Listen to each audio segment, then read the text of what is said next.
Welcome to exam विवेचना। तो ये हमारी प्रैक्टिस सेट सीरीज़ का दूसरा वीडियो है। इससे पहले हमने एक वीडियो को डिस्कस कर लिया है। अगर अभी तक आपने उसे नहीं देखा है तो आप उसे भी देख सकते हो। लिंक आपको डिस्क्रिप्शन बॉक्स में मिल जाएगा। वहाँ पर प्लेलिस्ट का लिंक दे दिया है। अगर आप देखना चाहते हो वहाँ पर जाइए और चेक करिए उसे। इसी के साथ आपको बता दूँ, हमारी टीम के द्वारा TGT Hindi, PGT Hindi, LT TET, LT commission के लिए कोर्स लॉन्च कर दिए गए हैं। अगर आप इंटरेस्टेड हो तो संपर्क कर सकते हो। संपर्क करने के लिए आपको व्हाट्सएप नंबर बता देता हूँ, 8219312129। ये नंबर आपको डिस्क्रिप्शन बॉक्स में भी मिल जाएगा। साथ में ही वहाँ पर आपको हमारे टेलीग्राम चैनल का लिंक भी मिल जाएगा। आप वहाँ पर जुड़ सकते हो। PDF इत्यादि में वहाँ पर ही सेंड करता रहता हूँ। चलिए करते हैं वीडियो को स्टार्ट। तो यहाँ पर पूछा गया है पहला प्रश्न, 31 निम्नलिखित में से स्पर्श व्यंजन कौन सा है। तो जो यहाँ पर स्पर्श व्यंजन होगा उसके बारे में आपने बताना है। आपके लिए 5 सेकंड सोचने के लिए मिलते हैं। तो स्पर्श व्यंजन हो जाएगा विकल्प बी, प। अगला प्रश्न है, 32 निम्नलिखित में से कौन सा महाप्राण है। तो 5 सेकंड आपको मिल गए हैं।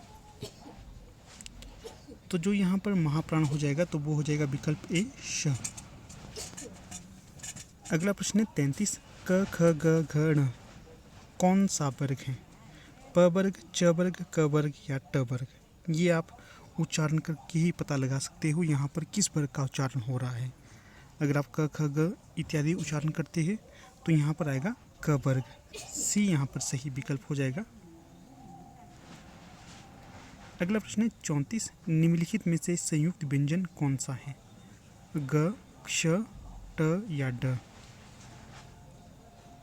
तो 34 का सही विकल्प हो जाएगा बी, क्ष।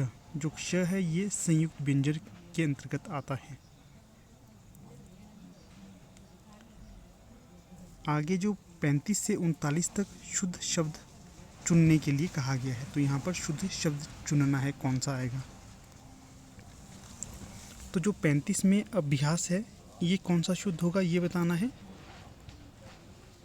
तो जो 35 में सही अभ्यास होगा तो वो होगा विकल्प सी, अभ्यास इस प्रकार से लिखा जाता है। अगला है 36, परमात्मा किस प्रकार से लिखा जाता है। तो जो परमात्मा लिखा जाता है तो ये विकल्प सी के अनुसार ही सही होगा। परमात्मा इसी प्रकार लिखा जाता है। अगला है 37, घंटा किस प्रकार से लिखा जाता है। तो जो 37 में सही विकल्प होगा विकल्प बी, घंटा इस प्रकार से लिखा जाता है। अगला है 38, रणभूमि किस प्रकार से लिखी जाती है ये बताना है। तो जो विकल्प डी होगा, रणभूमि इस प्रकार से लिखा जाता है। अगला है 39, निष्ठा किस प्रकार से लिखा जाता है। तो जो निष्ठा होगी ये विकल्प ए के अनुसार सही होगा।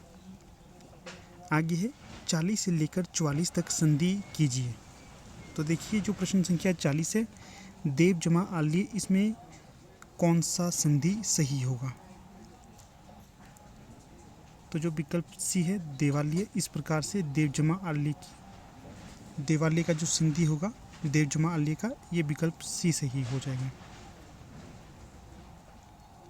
आगे है प्रश्न संख्या 41। तो इसमें पूछा गया है, सूर्य जमा उदय की संधि क्या होगी। तो जो विकल्प डी है यहाँ पर, सूर्योदय, ये यहाँ पर सही हो जाएगा। सूर्योदय की जो संधि विच्छेद होगा सूर्य जमा उदय। आगे देखिए 42, मृत जमा मय, इसमें जो संधि होगी कौन सी सही होगी मृत जमा मय में।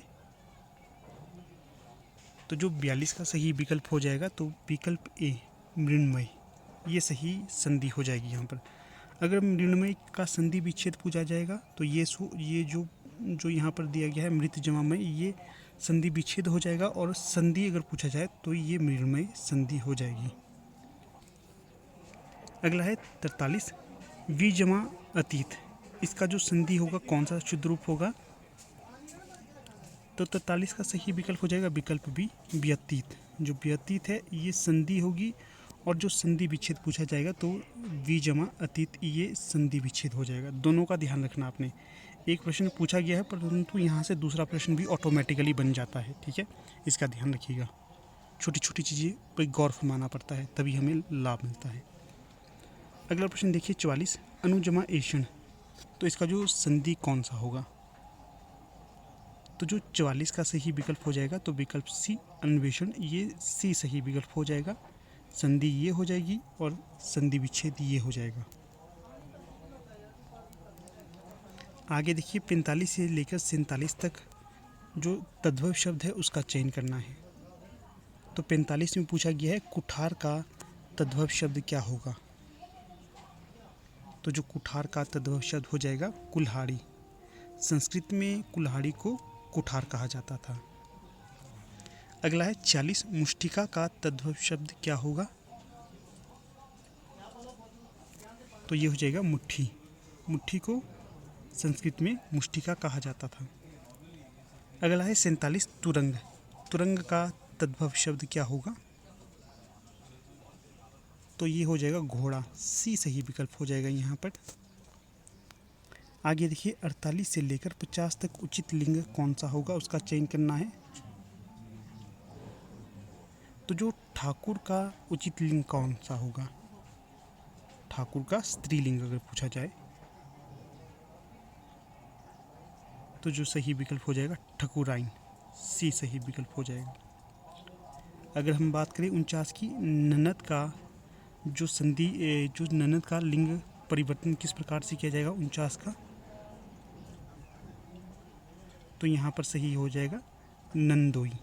जो नंदोई होता है ये ननद का पुल्लिंग हो जाता है।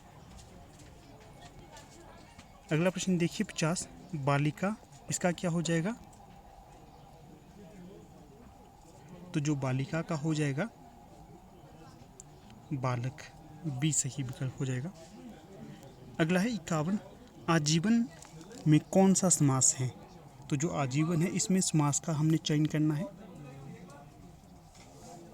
तो जो आजीवन में समास हो जाएगा तो वो हो जाएगा अव्ययी भाव समास। यहाँ पर डी सही विकल्प हो जाएगा। अगला देखिए 52, पीताम्बर में कौन सा समास होगा? तो जो पीताम्बर में समास होगा बहुब्रीहि। ए सही विकल्प हो जाएगा।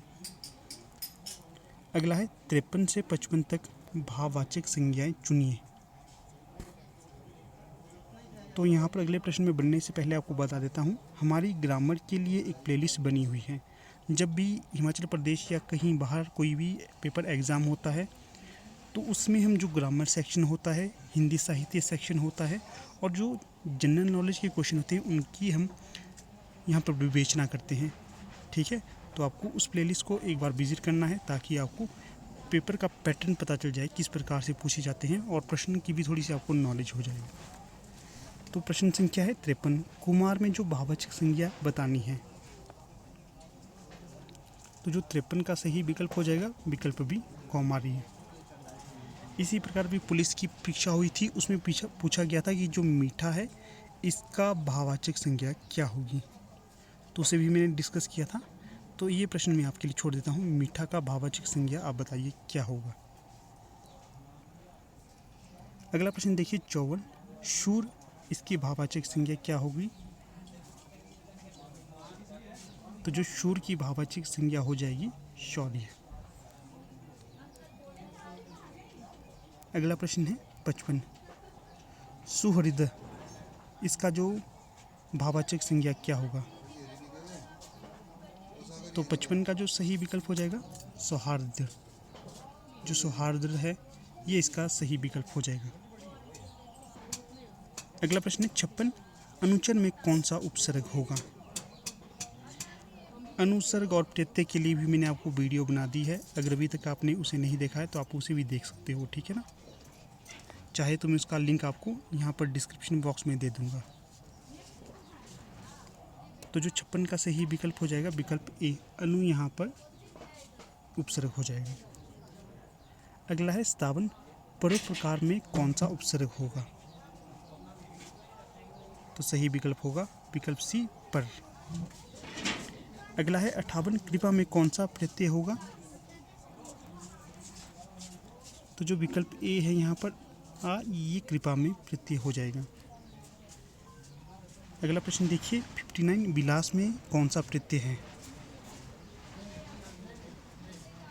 तो सही विकल्प हो जाएगा विकल्प डी, आस।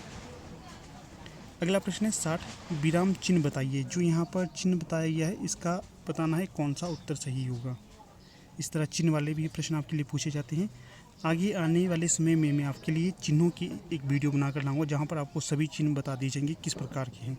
ये आपके लिए महत्वपूर्ण वीडियो होगी, आप सभी इसे अवश्य देखना, ठीक है। चलिए, जो 60 का सही विकल्प हो जाएगा तो वो हो जाएगा उद्धरण। उद्धरण चिन्ह से तात्पर्य ये होता है, मान लीजिए कोई महत्वपूर्ण आदमी है, जैसे महात्मा गांधी है, अपने किसी विचार को वो कहते हैं, तो जब कोई न्यूज़पेपर या कहीं और इनके विचारों को शब्दबद्ध करता है, लिपिबद्ध करता है, तो वहाँ पर इस तरह के उद्धरण चिन्ह लग जाते हैं जो यहाँ पर दिए हुए हैं, ठीक है ना। इनको उद्धरण कहा जाता है। तो ठीक है, अब यहाँ पर अपनी वीडियो का समापन कर लेते हैं। जल्दी हम आपके समक्ष इसका नेक्स्ट पार्ट भी लेकर आएंगे, तब तक वेट कीजिएगा। Thank you.